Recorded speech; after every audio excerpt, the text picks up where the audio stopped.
Olá pessoal, muito bom dia. Bem-vindos de volta aqui à nossa série de resolução de exercícios de Física 1, né? Movimentos em uma dimensão. Estamos resolvendo aqui exercícios do capítulo 2 do livro Curso de Física Básica do Moisés. Esse daqui deve ser o nosso último vídeo dessa série, né? Vamos lá, começando a questão 16. O que diz aí?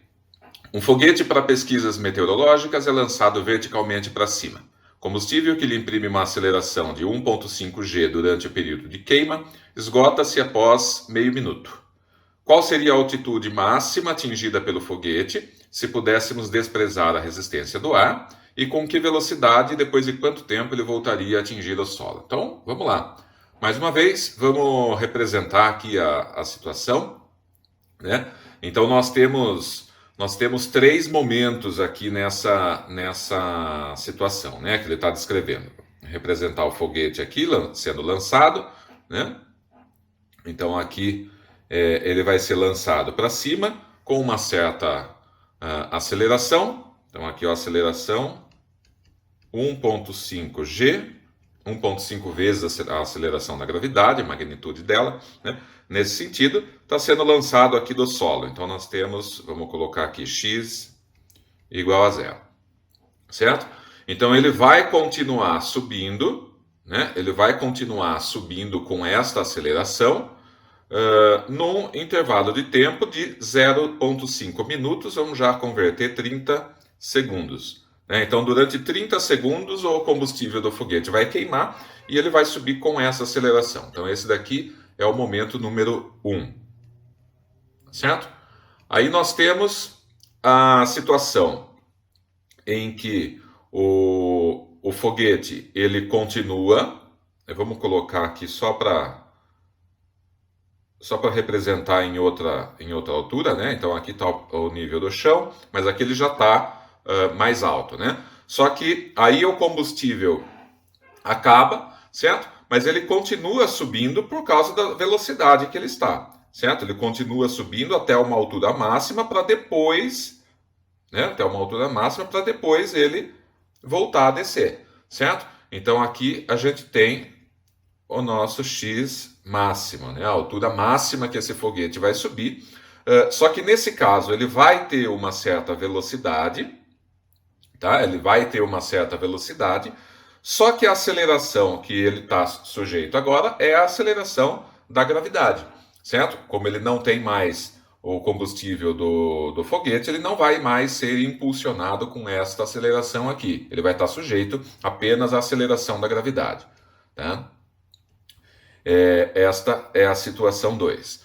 E daí nós temos um terceiro momento em que ele está lá em cima, certo? Ele está com velocidade zero aqui na posição máxima, tá? A velocidade aqui é zero, e ele vai voltar, ele continua sob a ação da gravidade, né? Vamos considerar que ele esteja numa altura tal em que a gente possa ter o mesmo valor da aceleração da gravidade, certo? Se, dependendo da altura, numa situação real, a força gravitacional da Terra, ela muda, né? Ela depende da distância que o objeto está.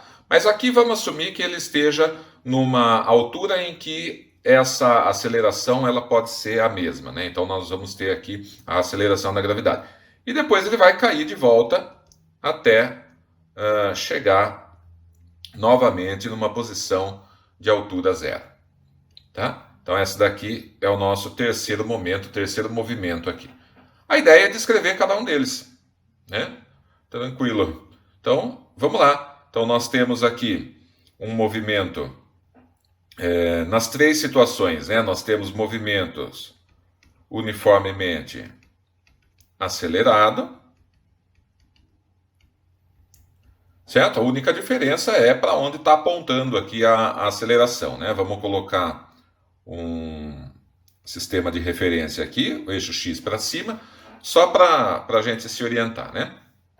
E vamos fazer, vamos lá. Vamos colocar aqui do lado a situação número 1. Então, nós temos equação horária da posição. Então, x igual x0 mais v0t mais at² sobre 2, bem conhecida, né? O que eu quero saber o que eu gostaria de saber seria qual é a altura, né, nesse ponto aqui, né, em que ele para de queimar o combustível, e qual é a velocidade que ele está nesta situação, tá? Para a gente poder transferir essas informações para a situação seguinte. Então, vamos ver o que dá para fazer. Né? Então, eu sei que ele queima por 30 segundos. Então, vamos ver se a gente consegue calcular a altura substituindo os valores que a gente tem. Então, nós sabemos que x0 é 0, ele saiu de lá de baixo. V0 é 0 também, certo? O foguete saiu do repouso, foi lançado a partir do repouso. Aceleração nós temos, o tempo nós temos. Então, dá para a gente calcular qual é a altura máxima dessa situação número 1. Vamos colocar x1 é igual. Aqui a aceleração é 1.5g, com sinal positivo, porque essa aceleração agora está a favor do nosso eixo de referência. T ao quadrado, o T nós temos, então é 30 ao quadrado sobre 2, certo? Agora, vamos fazer a conta. Então aqui, essa posição x1 que eu estou colocando fica 6,615 metros, certo? Então essa daqui é a primeira informação que nós temos aqui para descrever essa situação. E a gente pode também calcular qual é a velocidade, né? Vamos colocar V1, qual é a velocidade V1 aqui que esse foguete chega, né, ao final desta situação, ao final desses 30 segundos. Então, a gente usa função horária da velocidade, V igual V0 mais AT. Substituindo, V0 é 0, saiu do repouso, A, de novo, 1.5G vezes os 30 segundos. Né? Então, fica 1.5, vezes 9.8, vezes 30 segundos. Isso vai dar, vamos ver? Uma velocidade de 441 metros por segundo. Certo? Então, essa daqui é a velocidade final, né, da situação número 1, desse momento número 1. Vamos descrever situação número 2 agora, mesma coisa. Vamos colocar aqui embaixo. Situação número 2, nós também temos um movimento uniformemente acelerado, então x igual x0 mais v0t mais at² sobre 2. Quero saber qual é a posição máxima aqui. Né? A posição máxima, deixa eu já colocar da velocidade também, v igual a v0 mais at, certo? A posição máxima que esse foguete vai subir ocorrerá no momento em que a velocidade final desse foguete for igual a 0, certo? Então, nós temos aqui a velocidade, vamos colocar V2, isso daqui tem que ser igual a 0 quando x for igual ao x máximo, a altura máxima, tudo bem? Então, ele sobe, sobe, sobe, depois ele para retornar. Né? Então, no momento em que ele para, ele atingiu a velocidade máxima. Então, vamos ver qual é esse instante em que a velocidade é igual a 0. Então, nós temos V2 é igual. V0 é a mesma velocidade do instante final do primeiro momento aqui. Então, 441 metros por segundo. A aceleração agora é a própria aceleração da gravidade. Então, menos 9,8 t. Certo? Isso daqui tem que ser igual a 0. Então, vamos resolver para t. Fica 9,8 t é igual a 441. Esse instante é igual a 441 dividido por 9,8. Vamos ver que momento é esse. Isso daqui ocorre no instante 45 segundos. Certo? No instante 45 segundos deste movimento, né? A gente tem que considerar que nós tivemos 30 segundos no momento anterior, mas tudo bem, vamos dar sequência. Então, vamos ver qual é essa altura máxima. Vamos substituir, né, nessa equação da função horária da posição. Então, x máximo vai ser igual. x0 é a altura que ele estava no momento inicial, né? 6615 metros, mais V0, t, 441 era o V0, o instante aqui, 45 segundos, mais AT quadrado sobre 2, então fica menos 9,8 vezes 45 ao quadrado, tudo isso daqui sobre 2. Se eu fizer essa conta, eu vou obter o x máximo, vamos ver? Isso daqui vai dar 16,537,5 metros, né? Aproximadamente 16,5 quilômetros, né? É a altura máxima que esse foguete vai chegar. Beleza? E daí nós temos o momento 3, vamos colocar de novo aqui embaixo, o momento 3, aqui, então nós já resolvemos uma parte da questão, né? Qual seria a altitude máxima atingida pelo foguete se pudéssemos desprezar a resistência do ar. Então já chegamos, essa daqui é a resposta, deixa eu colocar aqui em outra cor, essa daqui é a resposta para o item A, certo? Agora o item B ele pede com que velocidade e depois de quanto tempo ele voltaria a atingir o solo. Então, vamos ver. Então ele partiu do repouso lá de cima e vai cair, né? Vai cair com a aceleração da gravidade, um movimento de queda livre. E ele quer saber qual é a velocidade e em quanto tempo depois ele leva. Então, vamos ver. Vamos colocar primeiro aqui a equação da posição, x igual a x0 mais v0t mais at quadrado sobre 2, novamente, substituir. Então aqui o meu x final nesse momento é o zero, ele retorna ao chão. x0 é a altitude máxima da onde ele partiu, né? Então fica 16,537,5. V0 nessa situação é zero mesmo. E aqui menos gt quadrado sobre 2, tá? Sob efeito da gravidade. Então, eu quero o tempo, né? Gt quadrado é igual a 2 vezes 16537,5. T ao quadrado é igual a 2 vezes 16537,5 dividido por 9,8. Né? Então, T vai ser igual à raiz disso aqui. 2 vezes 16537,5, 9,8. Tudo isso dentro de uma raiz. Né? Vamos calcular qual é esse instante 3 aqui, né? o instante em que ele retorna ao chão. Vamos lá. Fazendo a conta, esse instante, né, em que o foguete retorna ao chão, a partir do momento 3, né? É o momento 58,1 segundos, aproximadamente. 58,1. Beleza? E com isso a gente pode calcular qual era a velocidade que ele chega ao chão. Então, V igual V0 mais AT. V0 é 0, né? Então, a velocidade com que ele chega ao chão é igual a menos G vezes 58,1.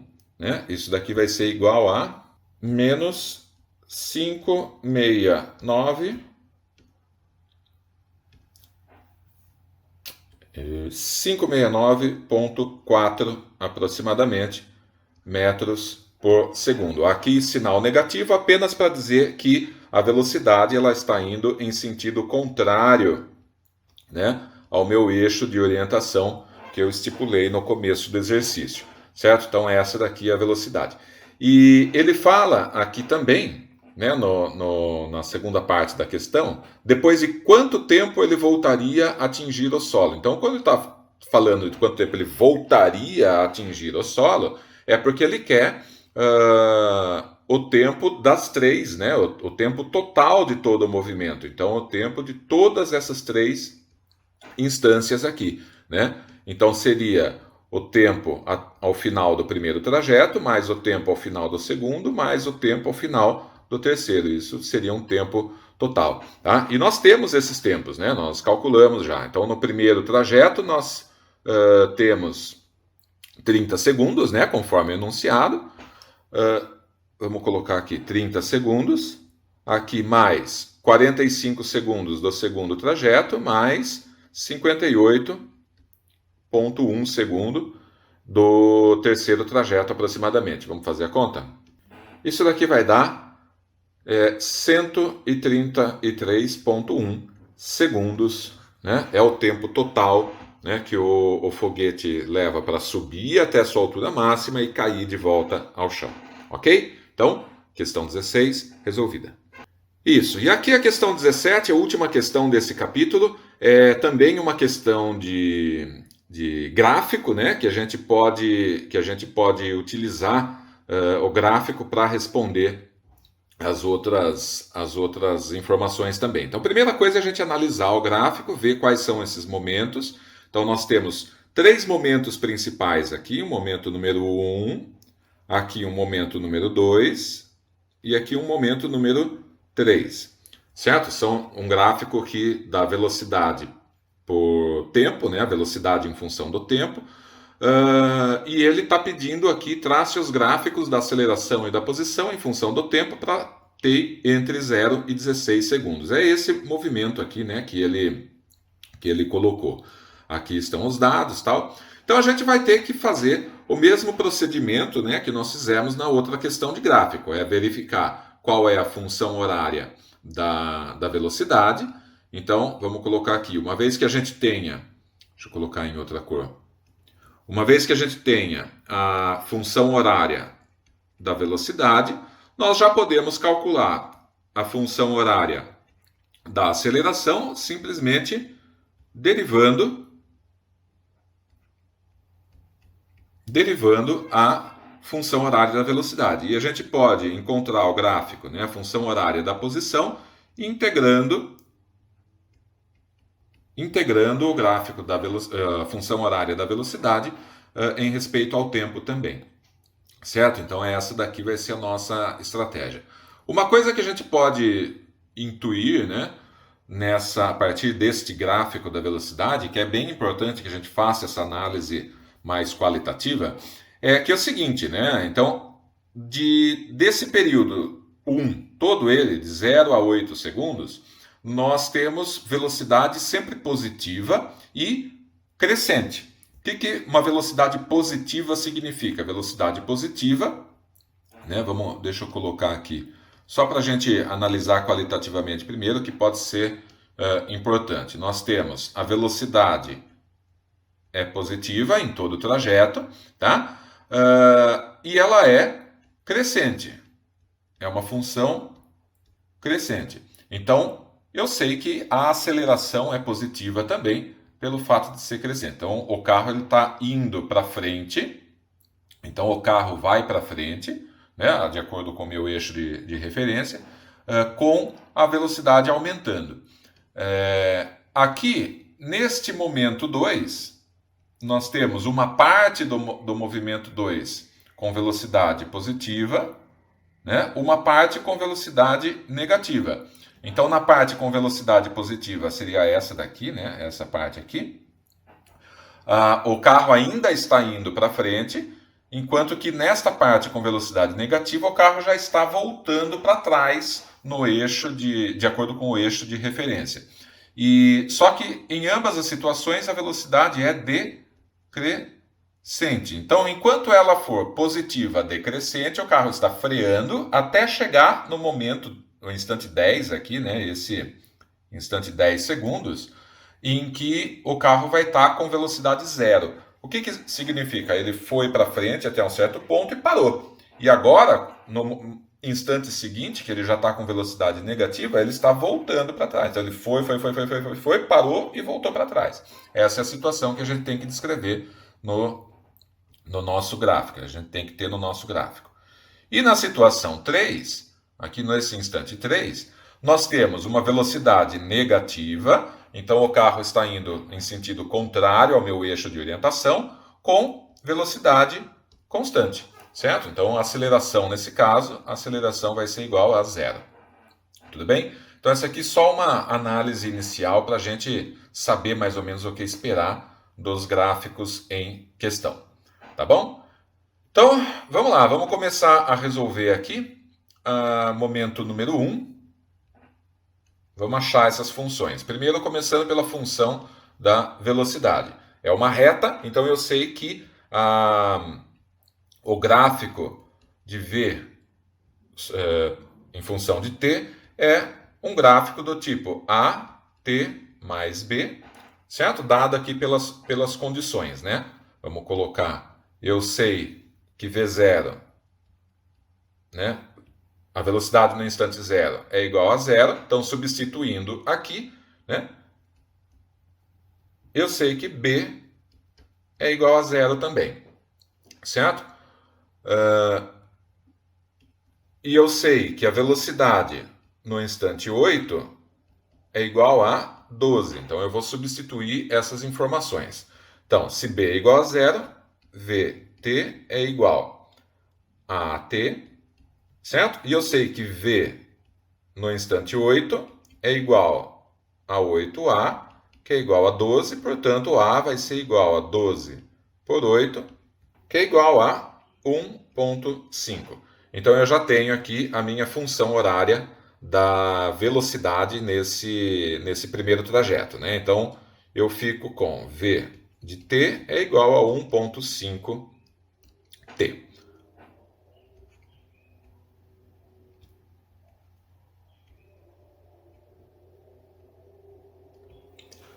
Certo? E daí eu aplico essas relações, né? A aceleração é igual à derivada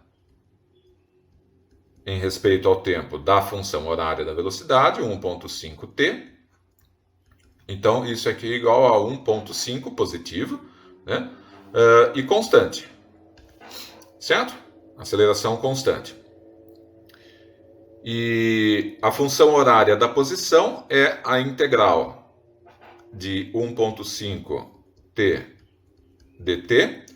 Isso daqui é igual a 1,5t ao quadrado sobre 2, mais uma constante de integração que a gente tem que verificar pelas condições de contorno, né?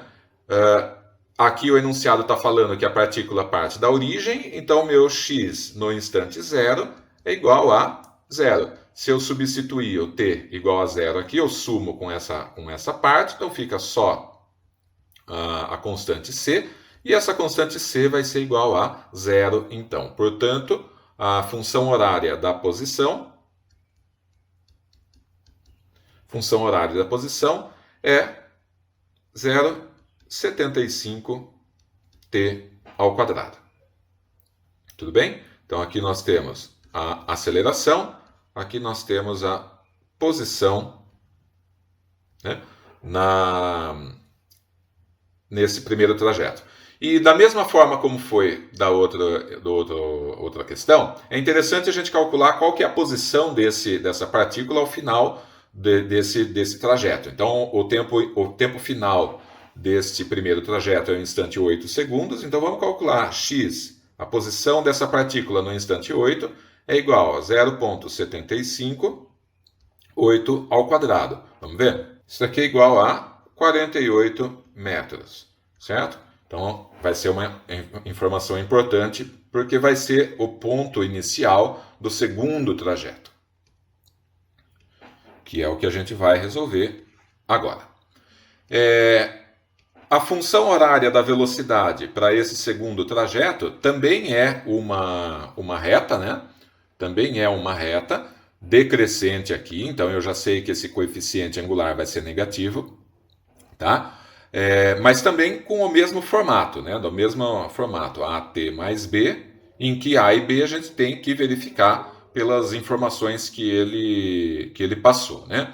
Então, quais são as informações que a gente tem desse gráfico? Eu sei, vou colocar o gráfico aqui, eu sei que a velocidade no instante 8 segundos pelo gráfico é igual a 12 metros por segundo, certo? E eu sei que a velocidade no instante 12 segundos é igual a menos 12 metros por segundo. Então, essas informações que eu vou utilizar aqui para obter essa função. Como é que eu faço? Coloco, né? Então, V de 8 é igual a 8A mais B, e V de 12 é igual a 12A mais B, e eu sei que esta velocidade é 12, e eu sei que essa velocidade é menos 12, certo? Aí é um sisteminha, vou resolver, né? Vou resolver esse sistema. Vamos lá. Vamos subtrair a segunda equação da primeira, né? Então fica 12 menos 8 dá 4A. B menos B cancela. Menos 12 dá menos 24.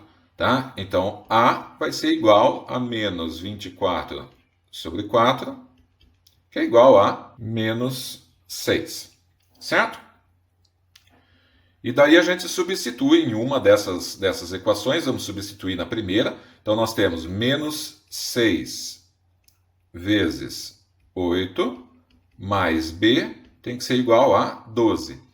Então B é igual a 12 mais 48. 8 com 2, 10 vai 1, 2 e 4, B igual a 60. É isso, né? Então, V de t, já tenho os dois coeficientes, é igual, vamos lá, menos 6t mais 60. Essa é a função horária da velocidade nesse segundo trajeto. Tá? A aceleração, novamente, é a derivada da velocidade, então derivada dessa função, menos 6t mais 60, né? Derivada de menos 6t é menos 6. Derivada de constante é zero, cancela. Então fica a aceleração menos 6 constante. Certo? Menos 6 metros por segundo ao quadrado constante. E x de t é igual à integral dessa função. A integral de menos 6t mais 60 dt. Tá? Isso daqui vai ser igual, vamos lá, a menos 6t ao quadrado sobre 2 mais 60t mais uma constante de integração, que eu vou ter que ver pelas condições de contorno. Qual a condição de contorno que eu tenho aqui? A posição final do primeiro trajeto, x igual a 8. Né? Então nós temos que x de 8 é igual, vamos lá, aqui eu já vou substituir, né? Então, menos 3 vezes 8 ao quadrado, mais 60 vezes 8, mais c. Isso daqui tem que ser igual a 48 metros, certo? Que é a informação que eu tenho do primeiro trajeto. Vamos fazer a conta. Aqui, menos 192, mais 480, mais c, tem que ser igual a 48. Resolvendo para C, então passa essas outras coisas para o outro lado com o sinal trocado. Vamos ver. C igual a menos 240. Certo? Então, a minha função horária da posição do segundo trajeto vamos ver, menos 3t ao quadrado mais 60t menos 240. Certo? Então, essa daqui é a função horária da posição para esse segundo trajeto.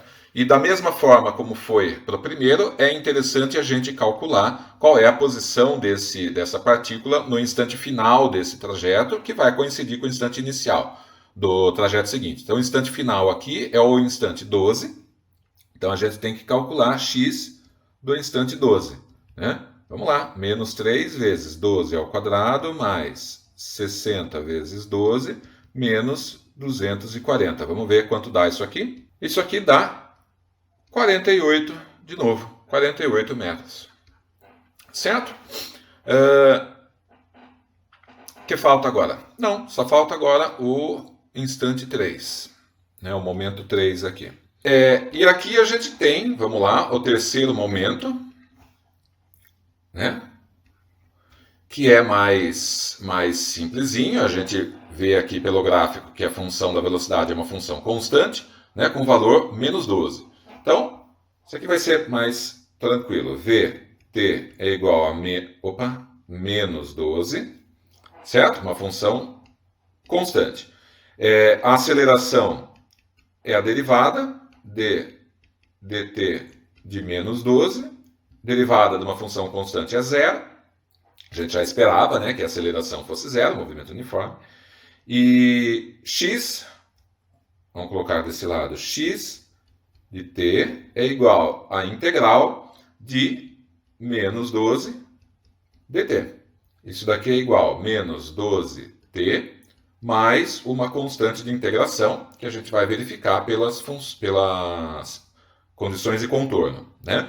Qual a condição de contorno que eu tenho? Eu sei que a posição no instante 12, vamos substituir aqui, é menos 12 vezes 12, mais a constante, e essa posição, conforme o instante final do movimento anterior, era igual a 48 metros. Né? Então, nós temos aqui menos 144 mais a constante é igual a 48, portanto, C é igual a 192. Então, nós temos que a função horária da posição é igual a menos 12t mais 192. Certo? E aqui a gente já tem todas as funções que a gente precisa para construir esses gráficos, né? Eu vou utilizar aqui um software, né, que está na internet, né, uma calculadora gráfica online, né, que a gente pode usar para traçar os gráficos da posição em função do tempo. Né? Os gráficos da aceleração são bem mais tranquilos, e a gente tem também essas informações, não vai ter problema. Então, só um minutinho. Então eu estou aqui nesse site desmos.com/calculator, né? É uma calculadora aqui de funções, né? Tem várias na internet, dá para usar qualquer uma. Eu peguei essa aqui só para gente fazer, né? Claro que aqui nós temos um eixo x e y, né? Então a gente tem que colocar nessas variáveis. Mas lembrando que na física, né, nós temos as variáveis x em função de t, né, e não y em função de x. Então, vamos lá, vamos colocar essas funções que a gente tem para a posição primeiro, que é mais difícil. Aqui, a função que nós temos,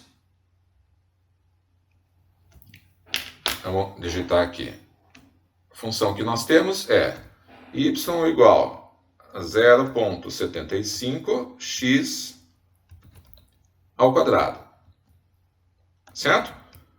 Nos intervalos de 0 até 8 segundos, certo? Então ele já me traçou aqui já traçou aqui a função para a gente. Deixa eu colocar ela um pouquinho mais ampliada aqui. Depois a gente corrige esses eixos, né, a ampliação desses eixos para verificar mais corretamente. Aí nós temos o segundo trajeto, y igual menos 3x ao quadrado mais 60x menos 240.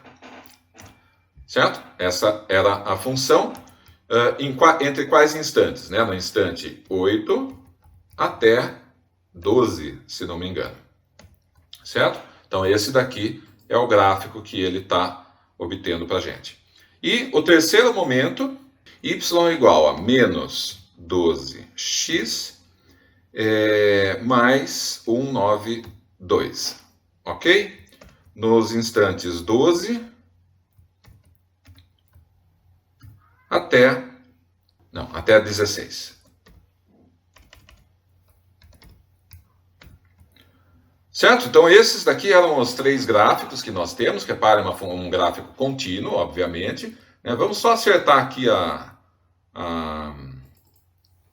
o tamanho dos eixos, né? Vamos colocar menos 10 até 20. Não, menos 10 é muito, vamos colocar menos 2 até 20. No eixo X, aqui menos 2 até 70. Menos 2 não, vamos colocar menos 10, vai, pronto. Assim fica mais fácil de ver. Então nós temos essa situação aqui, né, pessoal? Nós temos esse gráfico da posição em função do tempo, tá? Posição em função do tempo, aqui o primeiro trajeto, uma função de segundo grau com concavidade para cima, né?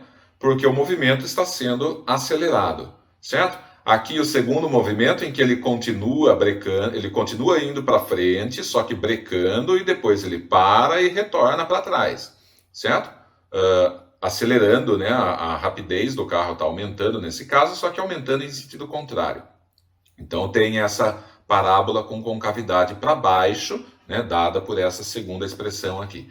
E desse ponto até o final do trajeto, nós temos um movimento uniforme com velocidade constante, né, dada aqui por essa terceira expressão, ok? Então, tá aqui o gráfico feito.